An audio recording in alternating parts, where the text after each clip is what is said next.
So now it's my pleasure to introduce Nic Stone. Nic was born and raised in a suburb of Atlanta, and it's said that the only thing she loves more than an adventure is a good story about one. After graduating from Spelman College, she worked extensively in teen mentoring, and she lived in Israel for a few years before returning to the U.S. to write full-time.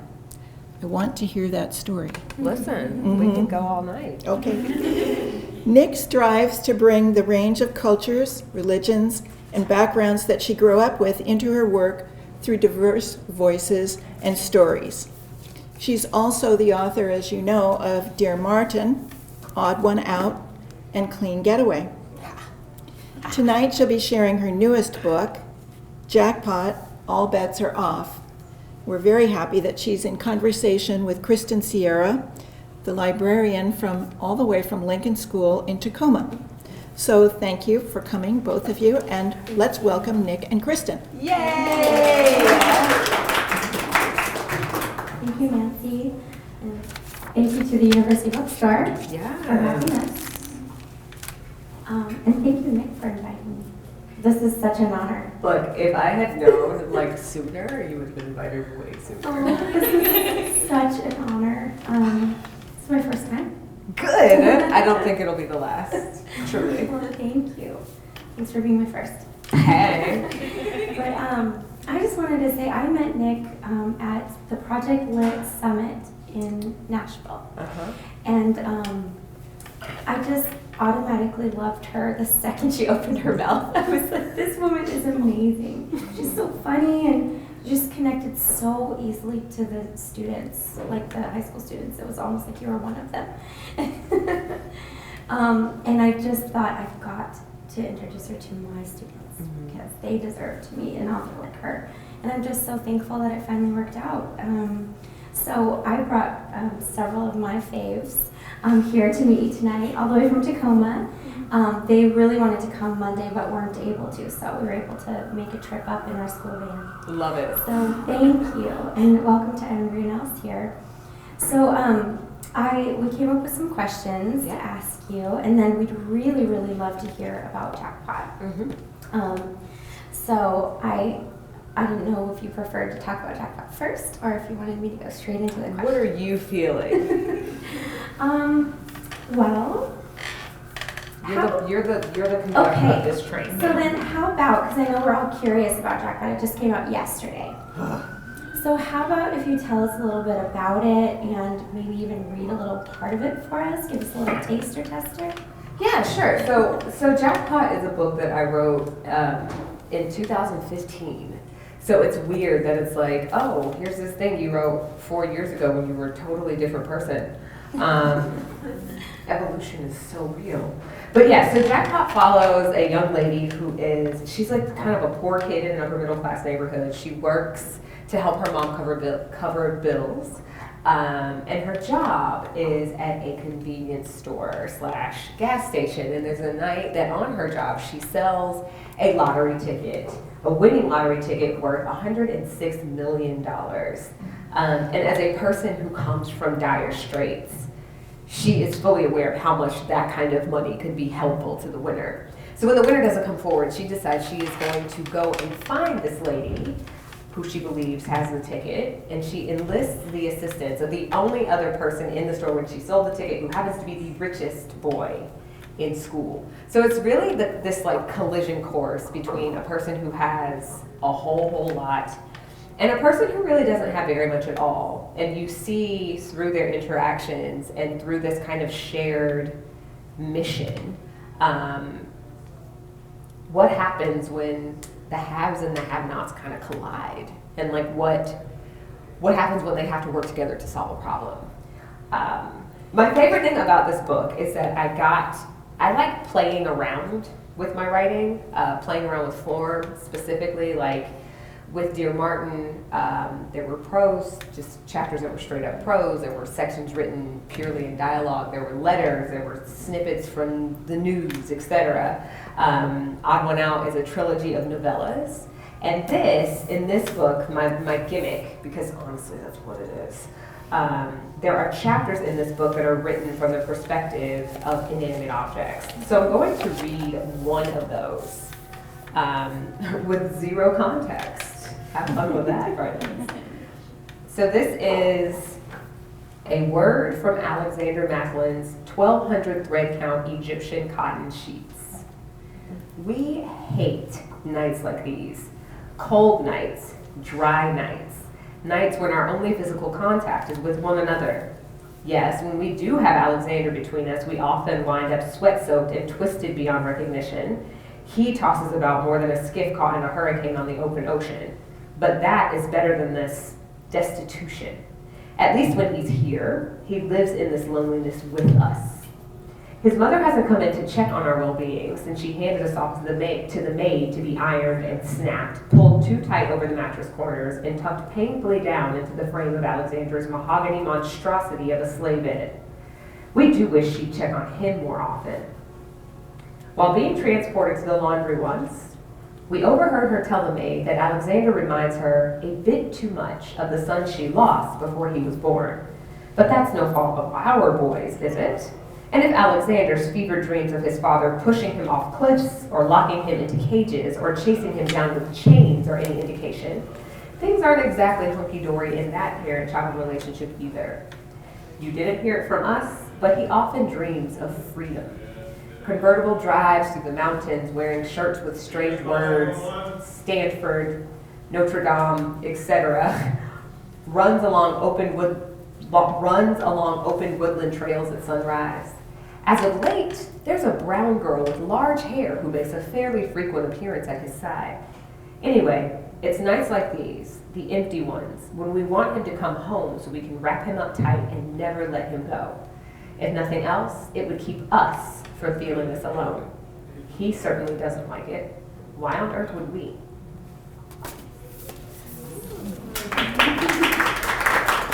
Such a cool way to add different details that the reader doesn't know yet about the main character.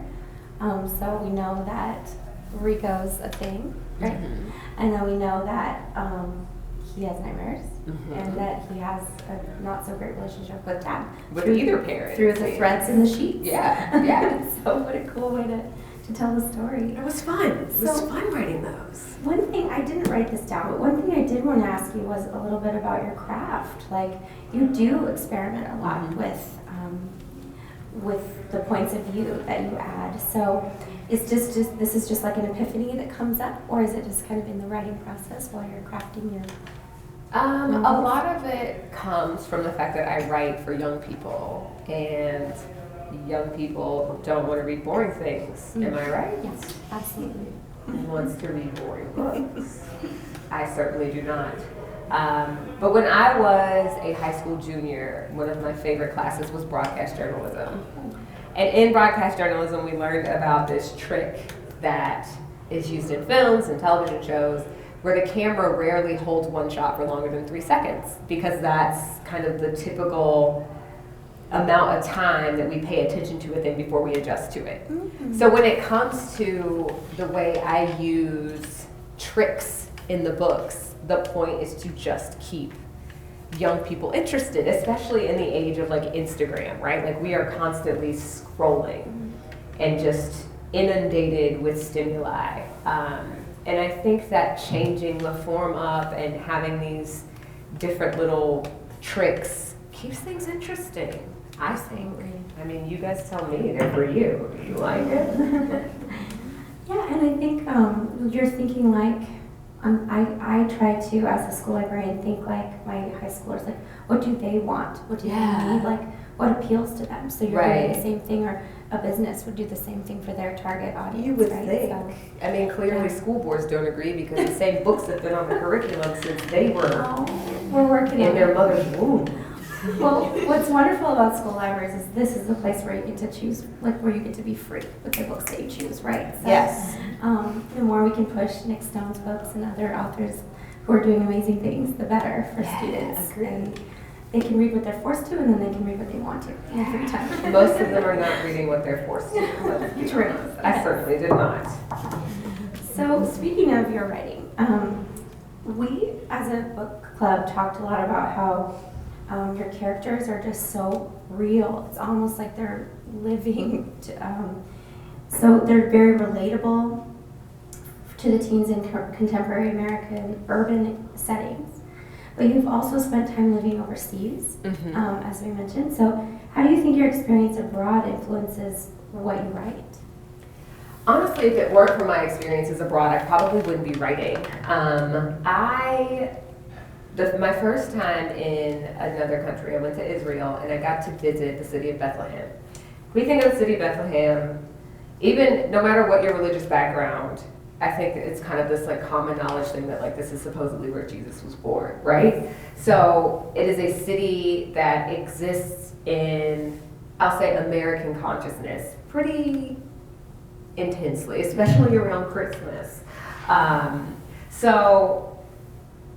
But it's not like that in actuality, right? Like you think of this, I remember, so my first time going to Bethlehem, I was like super naive about the city. I was like, okay, I'm gonna go to the Church of the Nativity and I'm gonna see, there's gonna be a manger and there are gonna be donkeys. And I'm gonna see, I don't know why I was expecting like a genuine reenactment of the Nativity. Why was I expecting that? I don't know. But the Church of the Nativity, you go down into a basement and you look into a cave that is glassed off with like plexiglass. So you can't even like reach in and touch the spot where the Lord was born. Like there's no religious experience attached to it. What I did find though I didn't find the donkey I was looking for, I found a family. They have been in Bethlehem for generations, like generations and generations. And like even before Israel was a country, their family had been in this land. But they had a daughter. Their daughter's name was Grace, and Grace was a year younger than me. And Grace, her one ambition was to go to university in England. Like that's like all she wanted to do. She like, I just want to go to university. And I'm like, okay, so go to university. But she couldn't go to university because she has no country of citizenship. You have no country of citizenship, you can't get a passport, so you can't cross an international border. Learning her story was what made me realize like, there are so many stories that I'm not hearing, that I haven't heard, that I've never been exposed to because nobody's telling them. So coming and being in this place where I'm meeting all of these people from all of these different places who have all of these very interesting stories, and I'm seeing the idea of oppression from a different perspective. I'm seeing kind of systemic issues in a different light.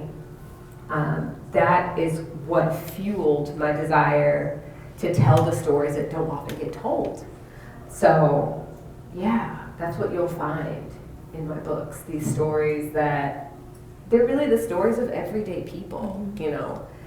Growing up, I didn't read much in high school because like, I don't know, it just lost its savor. When they're like, here, read Huck Finn and The Great Gatsby and The Scarlet Letter and read, what's that one book? Lord of the Flies.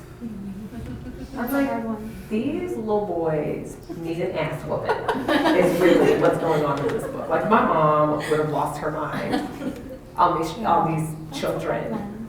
Yeah, and I couldn't get into it. So like I didn't want to read, right? Like I would read Harry Potter because it was Harry Potter. Come on. Right. But other than that, you lost me. So coming to discover that like, oh wait, there are these other stories. And these other stories are just as interesting as the ones I'm told. They're way more interesting, in fact, than the ones I'm told I have to read. Is really what made me want to start writing. Right. And you had said that there was a seed planted around 8th grade, right? Your friend? Yeah, I have no idea. So my friend tells me that I told her I was going to be a New York Times bestseller one day. I have zero recollection of this conversation. This is also a friend where the first thing I ever said to her, so she is Hapa. Her mother is Irish, her father is Chinese American. Honestly, Odd One Out, Ray, is loosely based on her. But her name is Sarah Chin.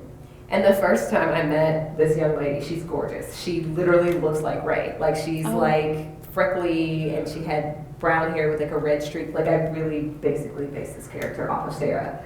But the first time I sat down across from her in science, and the teacher told us her name, it was her first day, she was new. I looked at her and I went, "Why is your last name Chin?"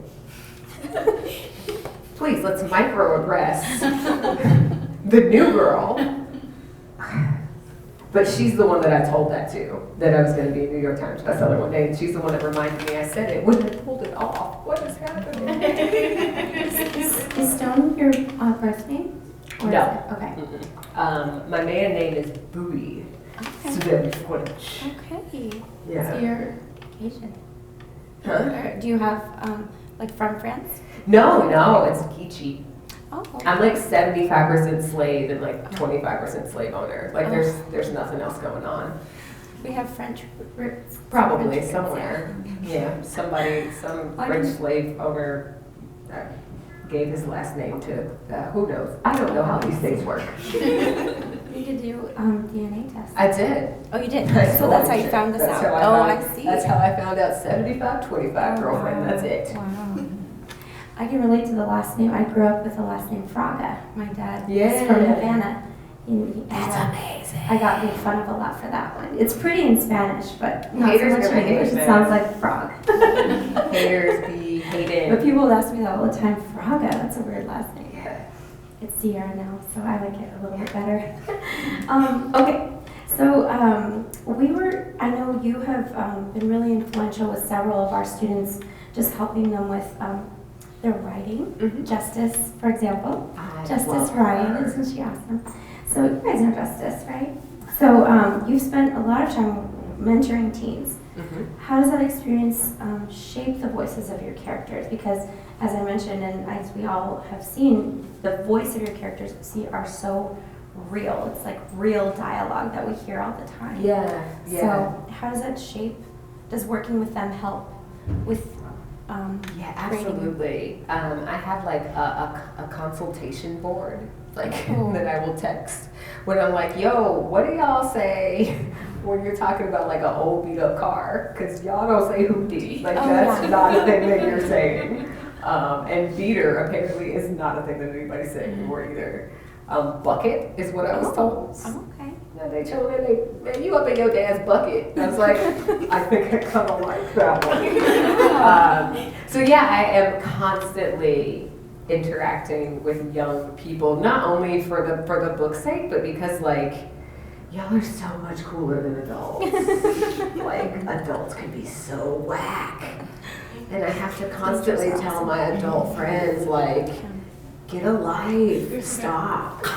Like really, let's go do something fun. Let's go play mini golf. Like there are so many things that you are just so grouchy and you hate everything, but there's so much light and love in the world. We're gonna go pick up one of my mentees, and they're gonna cuss and they're gonna say all these really out of pocket things, and you're gonna loosen up, adult. Yeah, play is really important. It is. We all need to be reminded of that. agree. Yeah. So a little bit more of a serious question.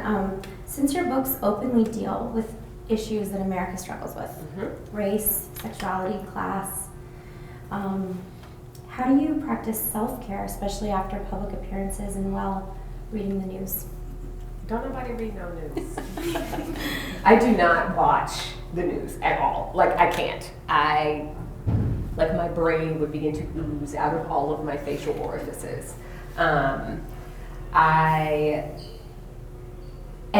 I'm fine is the thing, right? Like I interact with so many people that are like, I have to watch the news because if I don't, I won't know what's going on. And I'm like, that's actually kind of okay. Like I'm not suffering in any way by not knowing what ridiculous thing the president said last night. Like I'm totally okay not knowing what he was tweeting about. But when it comes to self-care, doing this is self-care for me, believe it or not. I am extremely extroverted. So like I come into spaces like this and I'm like, ooh, people give me all the energy. And then I go back to my hotel room and I'm like sad because I'm alone again. I'm like, I don't want to be alone. So that's when I write, because then I'm like interacting with the people who exist in my mind. Right. Yeah. Good. But yeah, self-care is important. I love manicures and pedicures and playing with makeup and shopping. I do love shopping. I was going to say one of my fun questions for the end, but since you mentioned makeup, I totally stalk you on social media. I follow you on all outlets. Everybody stalk me on everything. I'm You all should at too. Nic Stone on Instagram. Yes, and get Nic And Stone. get Nicked on Twitter. Don't bother with Twitter. Oh. No one bothers with Twitter. And you all really should do the same. I wanted to ask about some of the unique and quirky things that I love about your posts, and two things I want to ask you about tonight is your kick-ass new tattoo. Hey! Tell us about that. And then I also love your makeup Instagram and how she does makeup based on book covers. And I just think that is so cool. I wanted to know kind of how you got started with that, and then tell us a little bit about your hobby of makeup. Yeah, so honestly, tying back into your previous question, with writing books that deal with such heavy, nasty things that nobody wants to talk about, I have to be kind of shallow in the rest of my, like, I have to do things that people look at and consider shallow in every other area, because I'm like, no, I don't want to constantly be thinking and talking about racism. Where's Sephora? Like, let's go do that instead. But, so my new tattoo, don't look at the nasty bandage. I'm sorry. My tattoo artist said I had to leave it on until it fell off. But it is a tribute tattoo. There's a series of 6 numbers, and they are the inmate numbers that I pulled from mugshots of some of my heroes. So Rosa Parks, Dr. King, Malcolm X, Huey Newton, Doris Payne, who inspired my January release Clean Getaway, and then Sirius Black, because obviously Sirius Black. Even fictional characters get arrested when they're fighting for what they believe in. But yeah, this tattoo I got like the day after finding out that Dear Martin had been banned in a county in my home state. I can't wait to go visit. Oh my gosh, it's gonna be awesome. Are they on your tour date? No, I'm just gonna drive down there. It's like 2 hours away. You should find out if there's any Project Lit chapters. I'm just gonna go. I'm gonna do something at one of the libraries. But yeah, I want the superintendent to come. Invite her. Invite her. You should come to this thing where I'm gonna be talking about you. So I'm not talking about you behind your back, but to your face. Invite her into a conversation. Yeah, let's have a chat, Dr. Caraway. There you go. Yeah, talk about your practices. Censorship. But anyway, yeah. So I got the tattoo kind of after that happened, really as a reminder that there is a such thing as good trouble, right? I haven't been arrested yet. I will not say that I will never get arrested, because knowing me, there will probably come a day where I do get arrested for doing something that I shouldn't do, but in pursuit of good. Right. Yeah. And then, yeah, the makeup thing. So it's funny because right now I'm in conversations with my publicity and of the agency, like with my agency, about whether or not I need to combine my 2 Instagram accounts, which is why I haven't posted anything on the makeup one in a while, because we're trying to figure out what the heck to do with it. But it started with The Sun Is Also a Star. And I don't know, I just loved how that cover looked. And I was like, I'm gonna put on makeup that matches the cover. And it just kind of went from there. It's pastels, right? Kind of like. It's like a purple, orange, Right. pink. Yeah. That's Nicola Yoon, yeah. Yeah, she and her husband have some really cool covers. Everything's cute too. They're just so good. Yeah. They're so good. And they're like cute too. And you're just like, stop being amazing. You've gotten pretty lucky with covers too, but not lucky because it's a family effort, right? It is a family affair. So Dear Martin, Odd One Out, and Dear Justice, which is a sequel to Dear Martin that comes out next year. My husband, who is so hot, oh my goodness, he took those pictures. He's like an amateur photographer, and I picked a model, and the model just come to our house, and we would like take pictures of my living room. Man, we had a fight over this cover though. They went through so many iterations before landing on this one, and finally I was like, roar! I had to like Hulk out, and they did what I asked them too. I was like, she needs a pocket on her jacket and he's not tall enough. And I had to really go like Beyonce diva, which is not something I've ever had to do before because I always let us do it, right? So yeah, they were, anyway, let's not talk about the past. Oh, okay. It's there, it's beautiful. It is. Because I was very demanding. I had a student ask me, she hasn't read the book yet, but Xander, is he, what's his nationality? I can't tell you. Oh, Spoil okay. it. Okay, sorry. Don't scratch that question. Eh? Okay. But Zan is his nickname. Zan. Yeah, okay. Yeah. So I want to give time for questions from the audience, so I'll just ask. I wanted to ask about something you talked about on Monday night, just kind of sparked this question, but I thought there's been a recent spike in bisexual representation in the media lately. Thank God. And, just lots of celebrities coming out or affirming. How do you see the changing status of bi visibility and where do we go from here? And I know you're obviously one of the front runners with this and with Up and Out, and having this issue come out in YA specifically, and just giving a voice. It's tricky, right? So there's a book coming out next year. The author's name is Jen Dugan, and her release this year was called Hot Dog Girl. I can't remember the name of her book that's coming out next year, but it's a relationship between two bisexual characters, one who was male and one who was female. And there are people who are really angry about the fact that it's like, but it's a heterosexual relationship. And she's like, no, it's not, because neither of them is straight. And I think what's happening, and I'm really happy about it happening, is that we're starting to have to not lose necessarily, it's like we have to kind of loosen our grip a little bit on this idea of labels. Because as the world continues to change, as people step more into who they are, who they want to be, who they choose to love, who they love just as a consequence of this is who I met and who I fell in love with.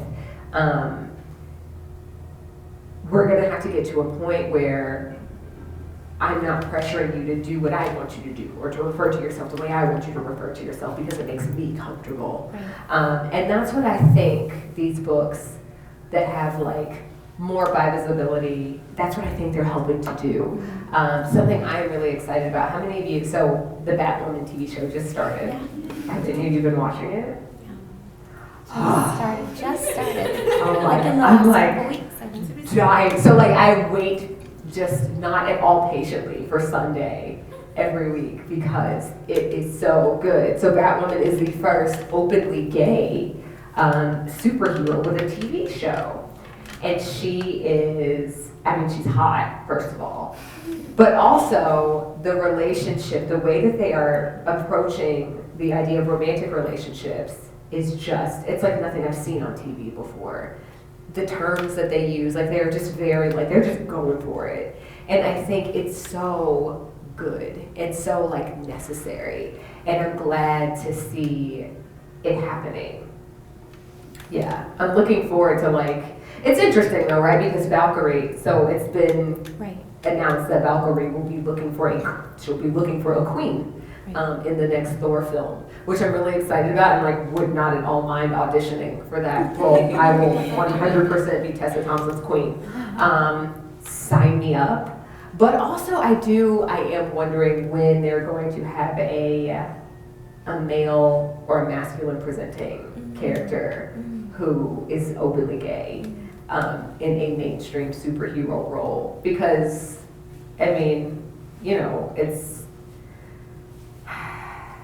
it's tricky. It's tricky, but I'm looking forward to that happening too. Yeah.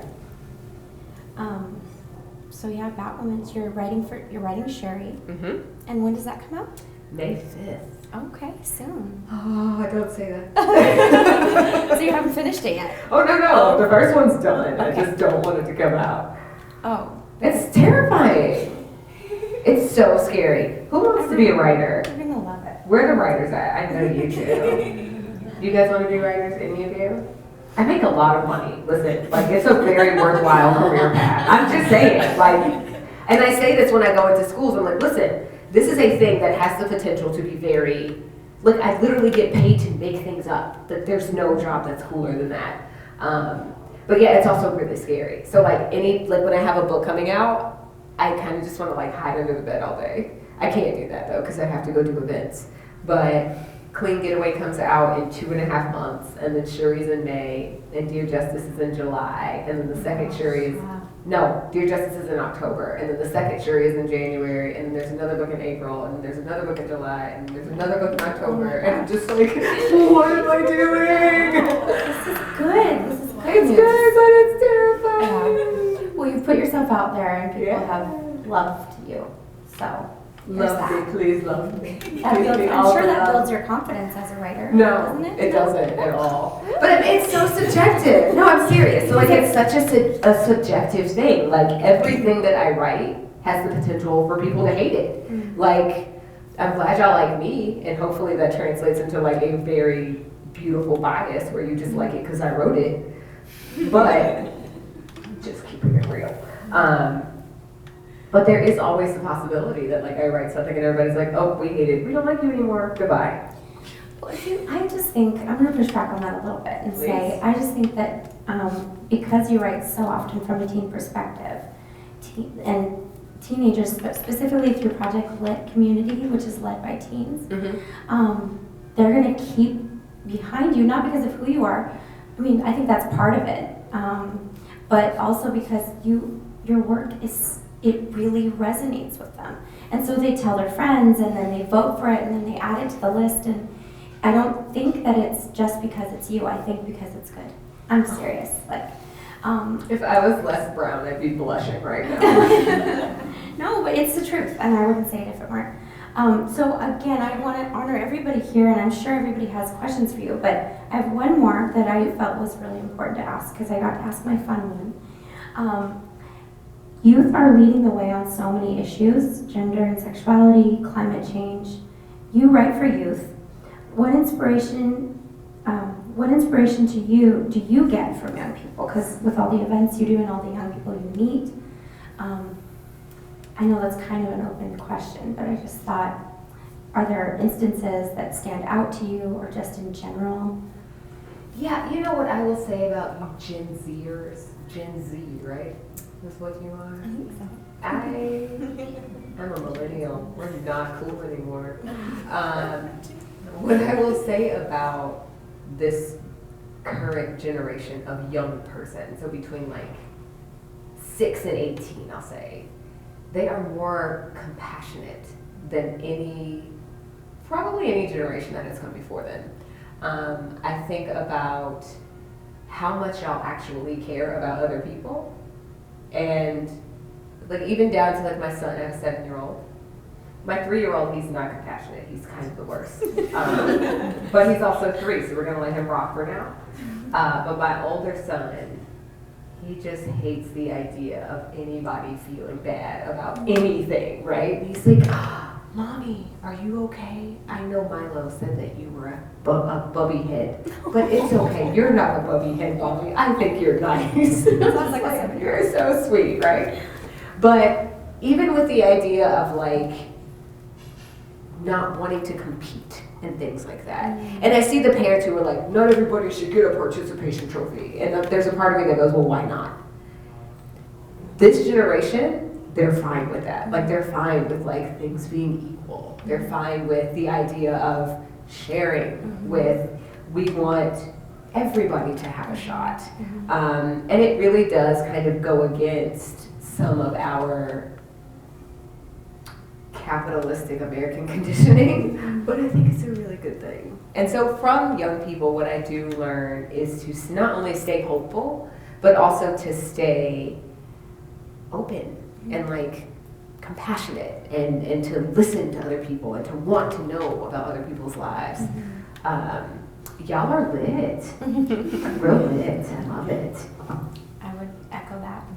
Yeah. I think that's a really good advice and just observation to kind of end on as far as my questions. But now I'd really like to open up to our audience for questions for Nic. So. What do you guys want to know? I think they're gonna need Don't this. everybody shout at once.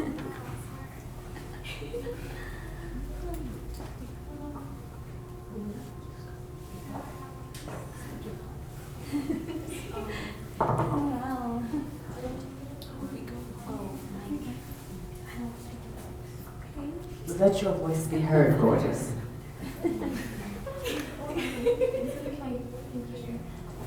What was your go-to career when you told adults what you wanted to be when you were younger? Oh man, it changed like literally every day. In school, like in college, I was studying, I was headed into neuropsychology. I'm actually kind of smart, like really.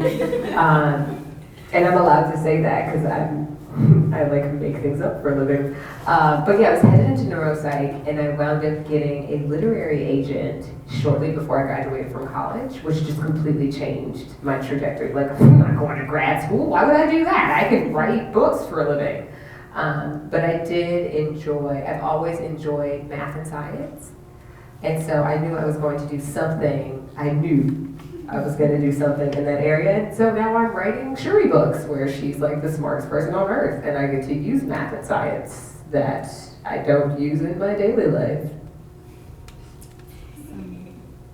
Get to talk about electromagnetism in a whole new way.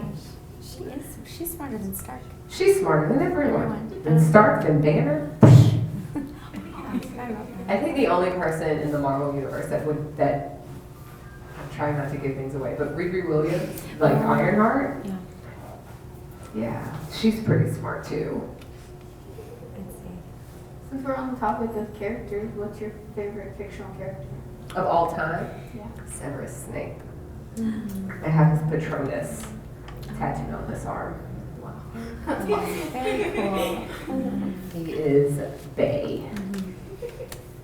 Yeah, I would have taken him from Lily Potter, like with the quickness. Like, don't worry about her, you got me. Don't worry.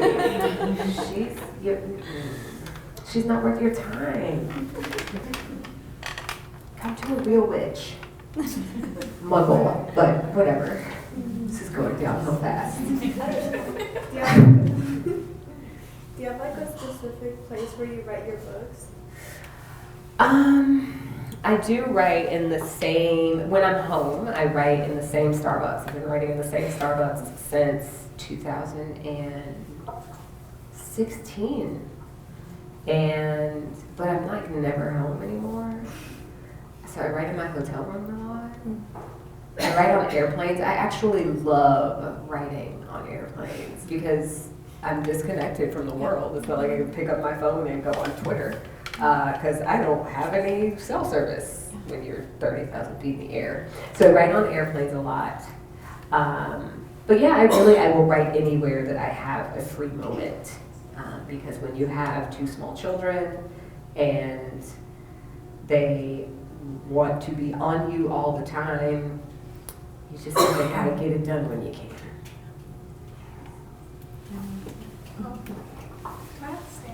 Yes. We're beginning to see you. Hey guys. So as a teenager who doesn't know how to find themselves and is just really lost and confused about the world, like I know that you're an adult. I don't know how much of an adult you are because I'm really bad at guessing ages. But like, do you ever find yourself and ever like, this is what I am and I'm very sure of this? Like, does that happen? No. It doesn't. No, I'm serious. It really doesn't. I'm 34.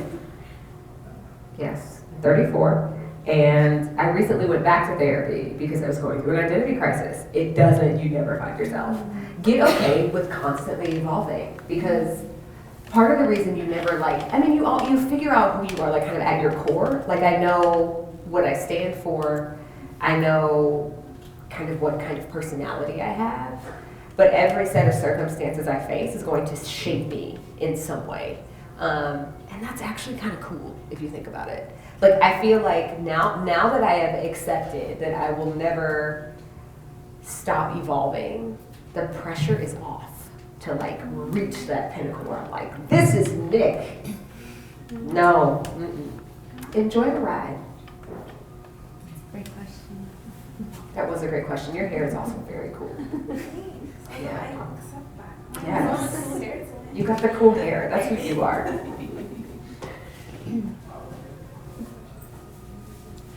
Since you're a famous author now, have you had a fangirl moment at meeting any other All the time. what, a month ago? Was it? I don't even know if it was a month ago, but like, I met R.L. Stein for the second time, and I lost every ounce of my mind again. Like, the second time. It wasn't even like a first time thing, but like, he's super old, and he's like very dry. Like, he's like this very dry sense of humor. And he's like the cutest man ever. And you just meet him and he's like, oh, hello. And it's just like, oh my God, you make me so happy. But yes, I have them all the time. The fangirl moments. Never stop being a fangirl.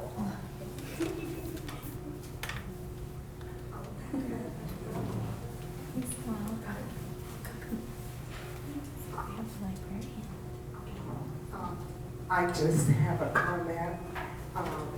In our middle school, we have, for lack of a better word, reading improvement. Children don't like to read, and they just finished your book, a class of 32, and they were excited and ongoing to get them to, want to read. So, Thank you. Yeah. So these are like 8th graders? 7th, 6th, all? 6 and 7. 6 and 7. I love it. I love it. Yeah, and yeah, the sequel will be out next October. But the book that comes out in January, I think they'll really like too. Yeah. Thank you. You're welcome. Thank you.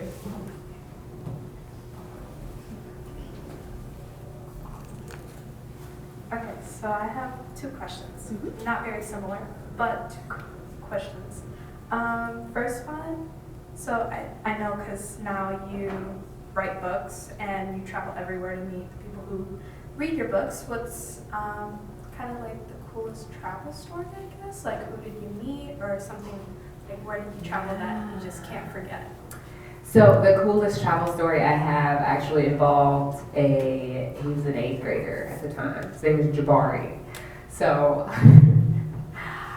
Jabari sends me a direct message. I get this direct message. This is shortly after Jim Martin came out. So this is probably December of 2017. I get this direct message on Instagram that says, hey, yo, miss. My name is Jabari. I just started reading your book. It's pretty good so far. And I said, well, thank you.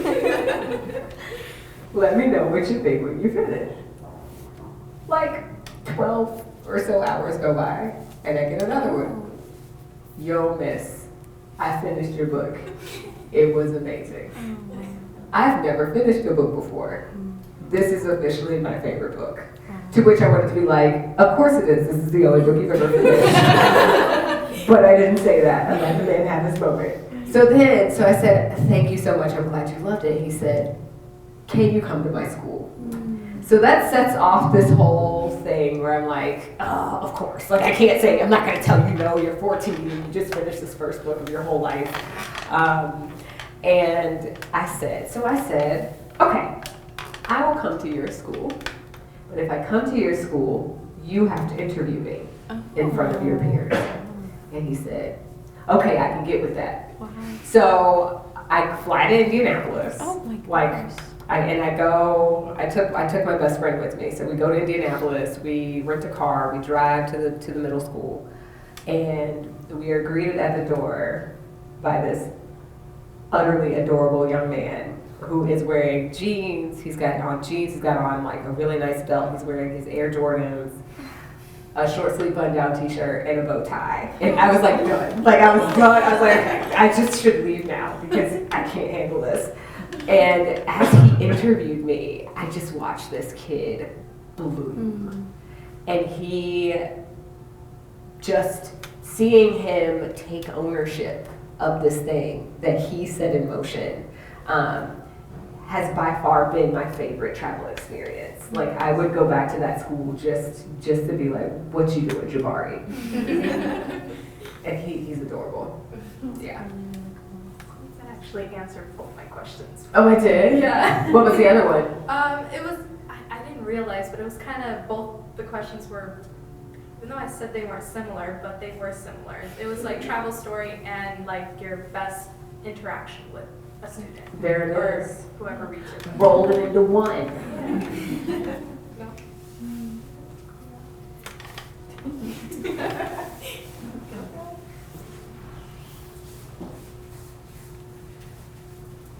Hair stories.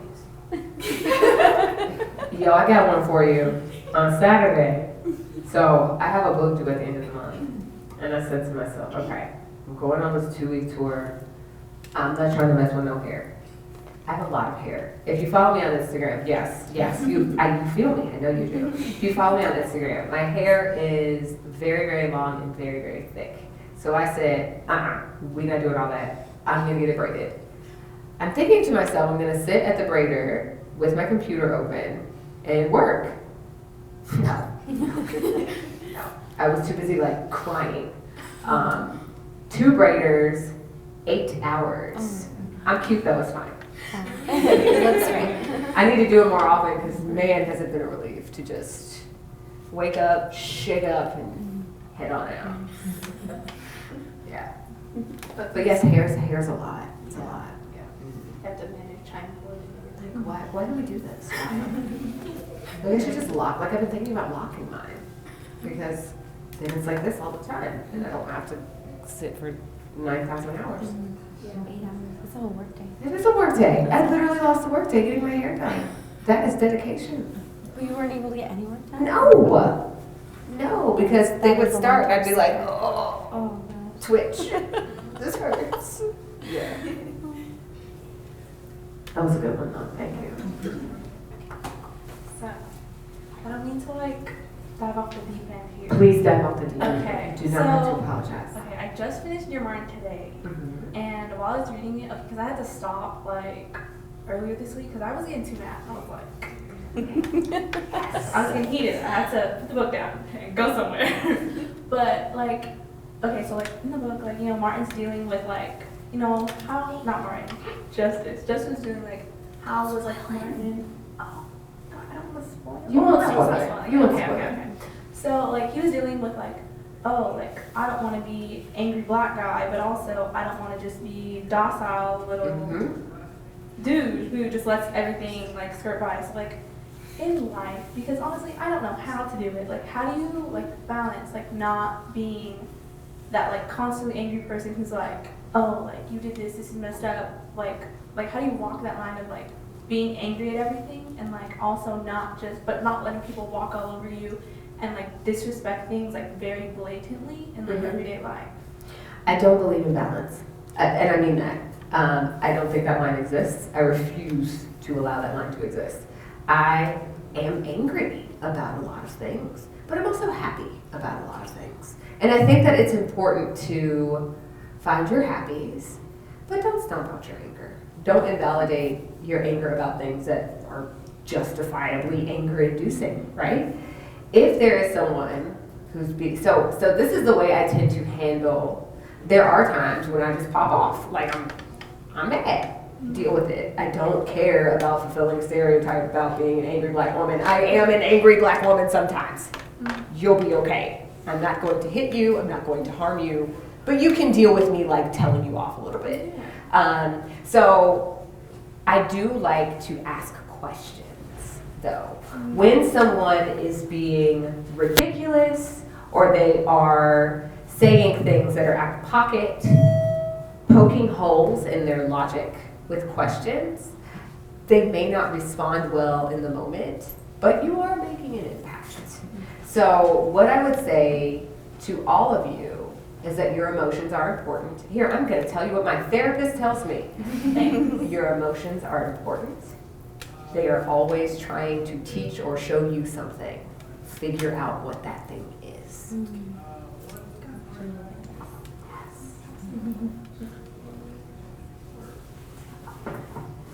Do you ever get tired of writing or like get like run out of ideas? No, I don't truly. It is my lifeblood. If I couldn't write, I would be a very unhappy person. So I don't run out of ideas, but there are times when I get tired of working on a thing, and so I just stop. I'm like, okay, I'm not gonna work on this anymore. I'm gonna work on something else, and I'll come back. But I do like finishing things. So there are times where I will just drive through, finish the thing that I have to do, and then I move on to something else. But storytelling is just life for me, and I'm getting paid to do the thing that I love, and I don't think there's anything more valuable than that. Nick, I don't want to interrupt you from talking about the thing that you love. Yeah. This is wonderful. It's so much fun to have Q&A. But that announcement just now is that the store is going to close in 10 minutes. That has nothing to do with us. Okay. Other than this is the time for you to buy books. Yes. Because they'll close the register. Then come back up and we'll just continue on for whatever amount of time we all want to be here. Okay. So now's the time to go downstairs. If you need to buy a book, go buy a book. Did anybody in the audience have any more questions for now? For Nick? Hey again. This is Noelle. Hey, Noelle. Okay, hold on, I gotta rethink what I was gonna say. Okay, which book would you choose to become a movie? All of them. Give me all of the movies. So, okay, with Dear Martin, I would rather it be like a limited TV series.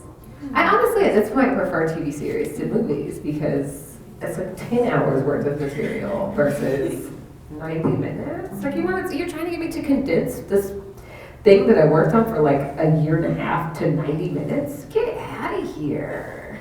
I need more material space. So Dear Martin I would do as a series. Odd One Out I would definitely do as a series. Jackpot is the one that I could see being a movie. But I don't know that I would want it in theaters. Going to the movies is expensive. And I write books for people who don't have their own money.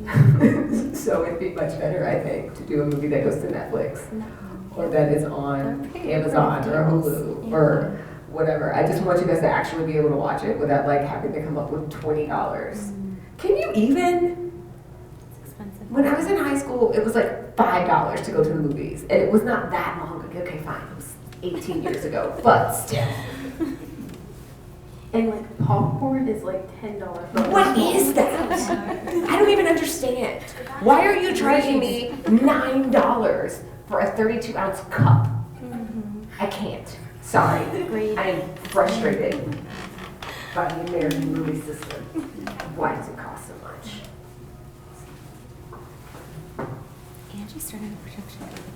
Yes, she is. So maybe you've got friends in high places. Look, I'm making my own movies.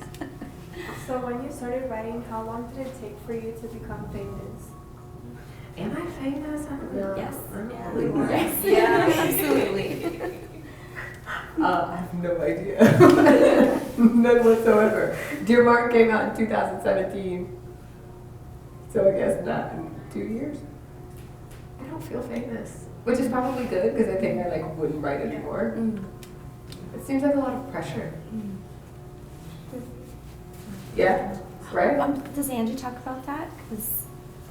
Do you guys talk about that? Yeah, a little bit. I mean, she stays pretty detached. Like she tries to stay removed. But she and I were at, this was the coolest thing I've ever seen. We were at this writers conference in Georgia. And the only reason, so it was me, her, and Becky Albertalli, and we only did it because the other two were doing it. So this guy wound up getting all three of us to do this conference because we're all friends and we wanted to be together. But we're there, and there's this group of like bro dudes, like straight white, like fraternity dudes. But they weren't quite. They're the ones that are going to end up in fraternities when they go to college because they all go to this like very bougie private school, and they saw Angie and lost their minds, and it was the coolest thing. It was like a bunch of Jareds. Genuinely, like if you have an idea in your head of what Jared would look like and how he would sound, multiply that by literally 20, and imagine them mobbing Angie, asking for pictures and autographs, and it was the coolest thing I've ever seen. Oh my god. And we're like, oh my god, it's Angie Thomas, dude, like, will you totally sign our books? They were so amped to see her. And yeah, she handles it with absolute grace. Wow. Mhm.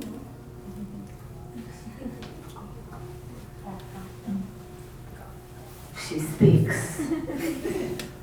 What is one book you've read that you would recommend, or like that you really loved? Oh, of course you had to ask the hardest question ever. Just one, huh? Let's see. There is a new book out called Slay. I highly recommend that one. Highly recommend that one. That is a book I read. So like I've read a lot of books, I read a lot of books. It takes a lot to get me to read a whole book. Like if you don't grip me by page 3, I'm not reading it. Truly. So, and then if you like grip me by page 3 and then by page like 12, you've lost me, I'm done. So like I'm very snobby about read, because there's just so many books to read. Like I have so many books that I have to read. Slay is one of those books that the only reason I put it down was because I needed to like breathe. Like I would figure out that like I'm about to pass out because I'm not actually breathing. Let me put the book down for a second. But I remember being on an airplane and I'm like reading toward the end of this book. And it's called Slay, S-L-A-Y. And there's all of this stuff happening. And I kept, on the airplane, I kept going, oh my God. And I read more and I go, I can't. And the person next to me was like, are you okay? That's a sign of a good book to me. Jason Reynolds' new book, Look Both Ways. God, it's so good. That's another one that I highly recommend. And then Wilder Girls by Roy Howard. Yes, yes. It is weird, but it is real good. Did you like devour it? Pretty much. Like I couldn't stop. Oh, and Pet. Akweke Imezi wrote this book called Pet. That PET. PET. And I like almost died on the, because I was like reading it, I couldn't put it down, so I was like on the machine at the gym. I don't recommend being on like an arc trainer at the gym trying to read it. Like I was like falling off because I didn't want to put the book down. And then I got to see them. I got to see Akweke last week, and I was like, you tried to kill me. We can't be friends. And you're like, believe it or not, that's a good thing. How dare you? Aw. I'm like, thank you so much. I feel like you poured your heart out to us tonight. I love y'all. I'm so You got another one? I'm sorry. Anything. I will stay here Sorry, till my flight tomorrow. I should have. Okay, so I have 2 questions. One, what motivated you to become a writer? Not seeing books that had people like me in them that lived. Divergent. Who's read Divergent? Seen the movies? Either. It's the first book series I ever read where the black character lives all the way through the end. What a friggin' concept, right? Thank you, Veronica. Yeah, and like every time I see her, I'm like, thanks. And she's always like, stop. Like she's very shy and introverted, but I tell her every time I see her that like she's the reason that I started writing for real, because she's the reason that I saw that like, oh, black people can survive an apocalypse. Yes. What's your other question?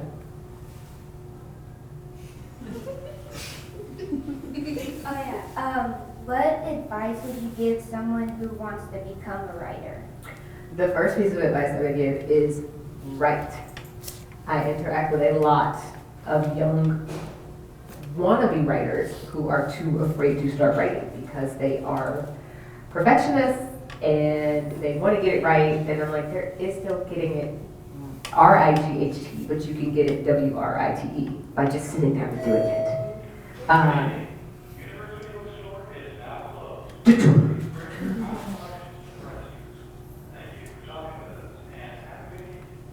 You too. So my first piece of advice is to write. My second piece is to read a lot. My third piece is to be a creep. and eavesdrop as much as possible without getting caught, because you can learn so much. Every single book ever written is about people, even the ones that are about trucks and animals and inanimate objects. They are about people and the human condition. My 3-year-old's favorite book right now is a book called Little Blue Truck. The little blue truck went down the road, beep said blue to the little green toad. And it's about this truck who is nice to all the animals he passes on the farm. And there's this like big macho dump truck who comes through just flexing on everybody and doesn't want to say hi. And then the dump truck gets stuck in the mud and winds up needing help from both the animals and the little blue trucks. And the little blue truck is like, you messed up, bro. Except he doesn't say that, he helps, right?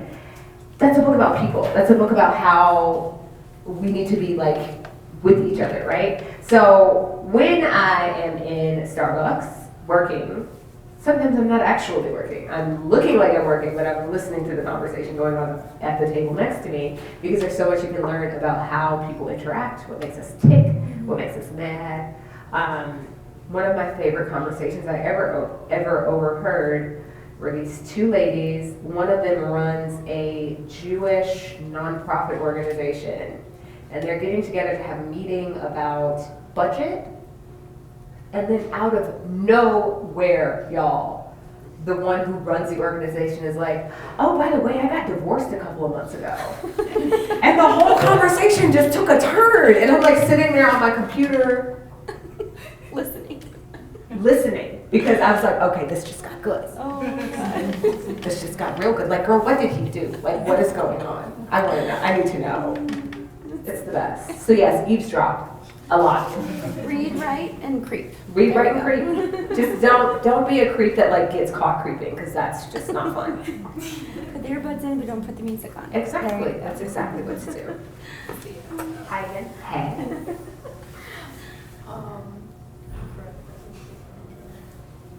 Get it together, Noelle. Odd one out. Yes. What was your inspiration? My life.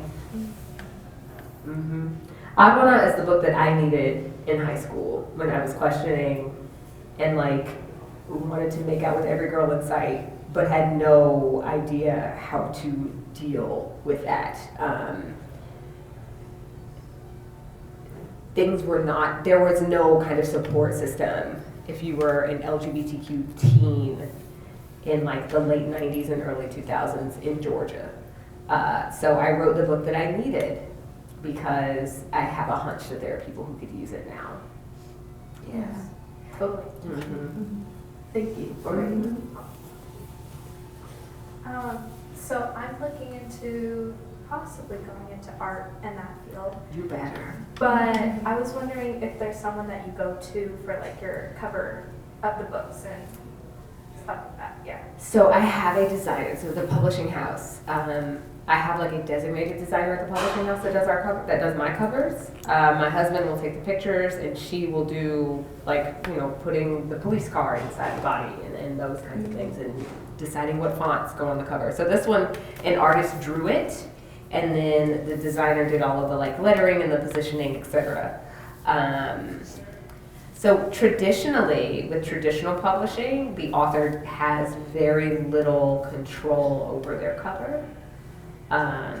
But if cover art is something you would like to get, are you on Instagram? I haven't published like cover art in any way. Not really. I've done mostly logos and like just free art for art classes and stuff like that. So that's kind of what I'm doing, but I might go into it. Okay. Use Instagram for free advertising, because that's basically what it is. So even just start a separate page, decide on a company name, and start you a page, girl. Just get to it.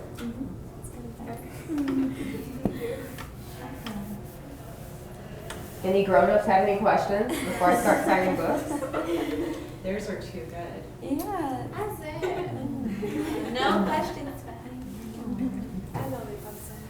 I don't know. So, what are some of the things that you haven't done, like a bucket list? I want to get my skydiving license. Awesome. I got my motorcycle license.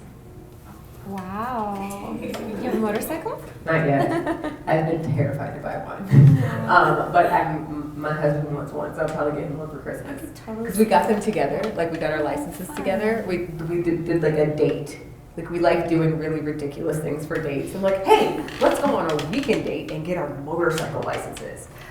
So we did that together. I have not done, so I haven't bought a motorcycle. That's a thing on my bucket list. I have not climbed the Leaning Tower of Pisa. That's a thing on my bucket list. I really want to rent out a cabana in the Maldives for a week. That's a thing on my bucket list. I need to meet Oprah. I also need to meet Whoopi Goldberg. I need to kiss Ruby Rose on the cheek. And yeah, I haven't published any adult books yet. Hopefully that'll happen. Maybe before anything else does. Maybe. I think they all will happen. I think so too. Yeah. Write them down and then check them out. Oh yeah. Oh yeah. Yeah. So about the adult books, if you were to publish an adult book, do you think it will be based off your perspective as an adult or like? No way. I'm not even actually an adult. I'm just like 17 for the second time is how I think about it. I pitched 2 ideas to my delightful literary agent. I have the same literary agent as Joe Biden. Oh, wow. It's hysterical. Joe Biden and Lupita Nyong'o Oh. and Alyssa Milano and like all of these very famous people. And I'm like, hi, Molly. I didn't know Peter wrote a book. Or she Yeah, it wrote came a out on book. Tuesday. Oh, gosh. Sule, I'm it's a not picture with it. book. It is beautiful. Wait a minute. I did see that. Yes, see that. get it. It is so. I will. Yes. Librarians, so, did you hear that? Librarians. Lupita has a book out called Sule that is very, very good. But yes, I pitched a couple of ideas. One that has to do with like pirates. So write an adult book about pirates. Yes. It's like, this is going to sound so weird and probably only the adults are going to get it, but it's like Amistad meets Pirates of the Caribbean. Oh my. Right. You're like, what? Oh. Yeah. You're always surprising us. Mix and match of that. I love it. And then a short story, I pitched a short story collection. Yeah. About like women, like 20 different stories about 20 different women. Oh. Yeah. So it's in the works. It's getting there. We're getting there. Very cool. Yeah. Looking forward. One more question? Let's do one more. Noel. Hi. What's your favorite food? Bacon. A very specific bougie bacon. It's Black Forest bacon. You can only get it from the deli of Whole Foods stores. Good to know. It's real. It's very real. What about bacon flavored like donuts? Like with the I pretend like you can't hear me. I recently made bacon infused jalapeno tequila. Oh my gosh. Delicious. It is wild. You made it? Yes. Oh wow. I infused this tequila with bacon, and it's tequila that has this like bacon undertones. Oh. And I basically am Top Chef now. No kidding. I think so. Yeah. Aw. You guys ready to get some books done? Yeah. Well, oh, Wasn't this wonderful?